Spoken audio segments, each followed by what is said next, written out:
شروع اللہ کے نام سے جو بڑا مہربان اور نہایت رحم والا ہے۔ السلام علیکم ناظرین، میں زاہد عظیم آپ کی خدمت میں حاضر ہوں۔ پی T A chairman Imran Khan کو بڑی کامیابیاں ملنی شروع ہو گئی ہیں۔ ایسا لگ رہا ہے کہ جیسے پی T A chairman Imran Khan کے لیے اچھے دن شروع ہو چکے ہیں۔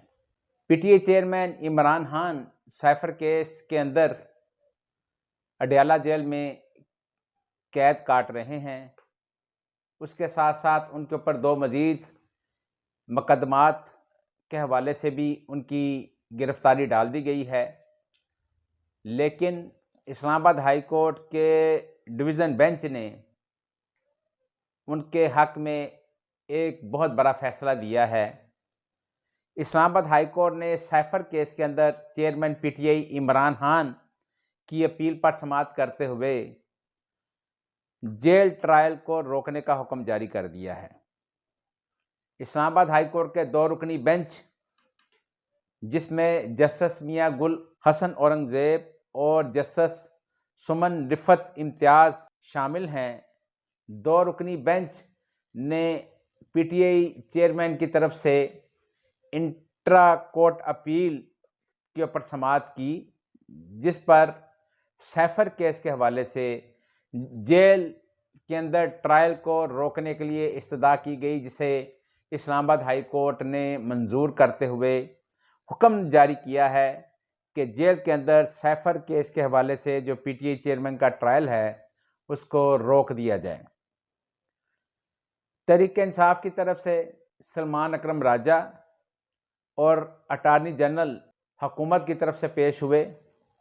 اٹارنی جنرل اور سینئر وکیل سلمان اکرم راجہ نے دونوں نے اسلام آباد ہائی کورٹ کے ڈویژن بینچ کے روبرو اپنے اپنے دلائل پیش کیے، جس کے بعد اسلام آباد ہائی کورٹ کے 2 رکنی بینچ نے یہ حکم نامہ جاری کیا کہ پی T A chairman Imran Khan کی جیل کے اندر جو ان کا ٹرائل سائفر کیس کے اندر ہو رہا ہے اس کو فوری طور پر روک دیا جائے۔ Chairman P T I Imran Khan کے لیے یہ بہت بڑی کامیابی ہے اور ان کو بڑی خوشخبریاں ملنی شروع ہو چکی ہیں۔ اسلام آباد ہائی کورٹ نے یہ حکم نامہ سنانے کے بعد سماعت 16 نومبر تک ملتوی کر دی ہے۔ دوسری طرف 190 ملین پاؤنڈ کیس کے اندر بھی پی ٹی اے چیئرمین کی گرفتاری ڈال دی گئی تھی۔ احتساب عدالت کے جج محمد بشیر نے اڈیالہ جیل میں سماعت کرتے ہوئے نیب کی جانب سے 10 روزہ جسمانی ریمانڈ کی استدعا کو بھی مسترد کر دیا ہے۔ نیب نے 190 ملین پاؤنڈ کیس کے اندر P T A chairman Imran Khan کی جسمانی ریمانڈ کی استدعا کی تھی، جسے نیب کی عدالت کے جج محمد بشیر نے اڈیالہ جیل کے اندر سماعت کرتے ہوئے مسترد کر دیا ہے، اور اس طرح chairman P T I Imran Khan کو 2 بڑے ریلیف ملے ہیں، جو ان کی بہت بڑی کامیابی بھی کہا جا سکتا ہے۔ اور ذرائع یہ بتا رہے ہیں کہ چیئرمین پی ٹی آئی کے اندر جیل کے اندر بھی اہم شخصیت نے ملاقات کی ہے، اور ان کے جو معاملات ہیں وہ اچھے دنوں کی طرف جانا شروع ہو سکتے ہیں، جو کہ اس چیز کی علامت ہیں کہ پی T A chairman Imran Khan کو بڑی کامیابی حاصل ہونی شروع ہو چکی ہے۔ نون لیگ کی سیاست آج کل بیساکھیوں کے سہارے چلنی شروع ہو گئی ہے۔ نواز شریف صاحب قائد مسلم لیگ نون بلوچستان کے دورے کے اوپر کوئٹہ پہنچے۔ ان کے ساتھ ان کے بھائی شہباز شریف اور محترمہ مریم نواز بھی شامل تھیں۔ بلوچستان کے اندر ان کا خیر مقدم کیا گیا۔ پرجوش خیر مقدم کرنے کے بعد انہوں نے کوئٹہ کے اندر ڈیرے لگا لیے ہیں۔ کوئٹہ میں بہت ساری پولیٹیکل پارٹیوں کے سربراہ، سیاسی رہنماؤں اور جماعتوں کے ساتھ ان کی ملاقاتیں شروع ہو چکی ہیں۔ باپ پارٹی کے سینئر رہنماؤں، صدر اور چیئرمین سینٹ نے بھی اس موقع کے اوپر نواز شریف صاحب سے ملاقات کی اور باپ پارٹی کے ساتھ مسلم لیگ نون کی اتحاد کے حوالے سے بھی گفتگو ہوئی۔ ذرائع یہ کہہ رہے ہیں کہ مسلم لیگ نون اور باپ پارٹی دونوں جماعتیں بلوچستان کے اندر اتحاد کے ساتھ الیکشن لڑیں گی۔ اسی طرح بے شمار دوسری دیگر پارٹیوں کے رہنماؤں نے بھی اس موقع کے اوپر نون لیگ کے قائد میاں نواز شریف صاحب سے ملاقات کی۔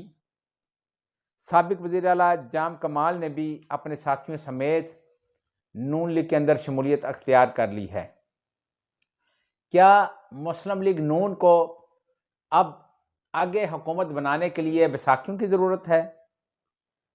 ابھی تک کی صورتحال کے مطابق اگر دیکھا جائے تو نون لیگ ہر صوبے کے اندر جو ریجنل پارٹی ہے ان کے ساتھ مل کر انتخابات لڑنے کی کوشش کر رہی ہے۔ پہلے انہوں نے سندھ کے اندر، خاص طور پر کراچی اور حیدرآباد کے اندر ایم کیو ایم کے ساتھ اتحاد قائم کرنے کے لیے یہاں پر لاہور کے اندر ایم کیو ایم کے وفد نے ان کے ساتھ ملاقات کی اور ایم کیو ایم اور مسلم لیگ نون کا انتخابی اتحاد بن چکا ہے۔ اس کے بعد بلوچستان کے اندر بھی مسلم لیگ نون نے باپ پارٹی کے ساتھ بھی اپنا انتخابی اتحاد فائنل کر لیا ہے۔ ہو سکتا ہے کہ دیگر جماعتوں کے ساتھ بھی ان کا انتخابی اتحاد جو ہے وہ طے پا جائے۔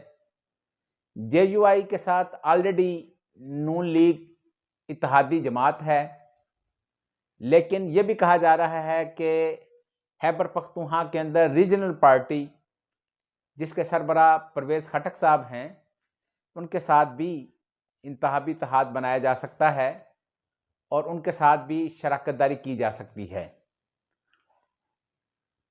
پنجاب کے اندر تحریک انصاف کو شکست دینے کے لیے استحکام پاکستان پارٹی کے ساتھ بھی سیٹ ایڈجسٹمنٹ کی جا سکتی ہے۔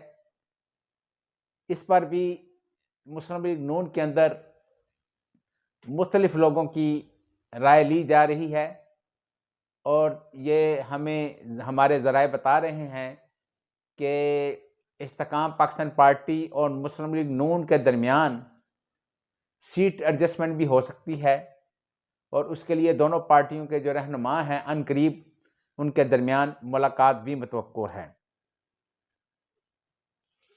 نون لیگ کے سینئر رہنما عطا تارڑ صاحب نے اگلے وزیر اعظم کے اگلے پاکستان کے وزیر اعظم کے بارے میں ایک بہت بڑا اعلان کیا ہے۔ عطا تارڑ صاحب نے یہ کہا ہے کہ یہ بات طے ہو چکی ہے کہ اگلا وزیر اعظم رائے ونڈ سے ہوگا۔ پہلا تو یہ عطا تارڑ صاحب کو یہ بتانا چاہیے کہ کن لوگوں کے ساتھ ان کی یہ بات طے ہو چکی ہے اور کن لوگوں نے یہ کنفرم کر دیا ہے کہ اگلا وزیر اعظم رائے ونڈ سے ہوگا۔ ظاہر ہے وہ میاں نواز شریف صاحب کی بات کر رہے ہیں۔ میاں نواز شریف صاحب جن کی اپیلیں ابھی بحال ہوئی ہیں اور ابھی کورٹ کی طرف سے ان کو باقاعدہ انتخاب لڑنے کی اجازت بھی ملے گی یا ان کے کیسز ختم ہوں گے، یہ پروسیس ابھی شروع ہوگا، لیکن اس سے پہلے ہی ان کی پولیٹیکل پارٹی کے سینئر رہنما جو ہیں انہوں نے یہ کہنا شروع کر دیا ہے کہ میاں نواز شریف صاحب ہی اگلے وزیر اعظم ہوں گے۔ تو عطا تارڑ صاحب کو پہلے تو یہ بتانا ہوگا کہ کس نے ان کو یہ کنفرم کر دیا ہے، کن سے ان کی یہ بات طے ہو چکی ہے کہ اگلے وزیر اعظم رائے ونڈ سے ہوں گے۔ اور دوسرا، اگر عطا تارڑ صاحب کو یہ پتہ چل چکا ہے یا نون لیگ کی تمام قیادت کو اس کے بارے میں کنفرم ہو چکا ہے کہ اگلے وزیر اعظم مسلم لیگ نون کے قائد میاں نواز شریف صاحب ہی ہوں گے، تو اس کے لیے پھر انتخابات کروانے کی کیا ضرورت ہے یا اتنا عوام کا پیسہ خرچ کرنے کی کیا ضرورت ہے؟ اس سے بہتر یہ ہے کہ انتخابات کے بغیر ہی میاں نواز شریف صاحب جو ہیں ان کو وزیر اعظم بنا دیا جائے، تاکہ ملک کے اوپر جو معاشی بوجھ بڑھ رہا ہے یا ملک کی جو اکنامکل کنڈیشن آلریڈی بہت ابتر ہو چکی ہے، بجائے اس کے کہ انتخابات کے اوپر ایک لمبا چوڑا خرچہ کیا جائے تو بہتر یہ ہوگا کہ میاں صاحب کو ہی وزیر اعظم بنا کر ایک مستحکم حکومت جو ہے پاکستان کے اندر بنا دی جائے۔ اگر آپ کو ہماری یہ ویڈیو پسند آئی ہو تو نیچے دیے گئے سبسکرائب کے بٹن کو پریس کر کے اپنے اس پروگرام کا حصہ بنے۔ اللہ تعالی ہم سب کا حامی و ناصر ہو۔ خدا حافظ۔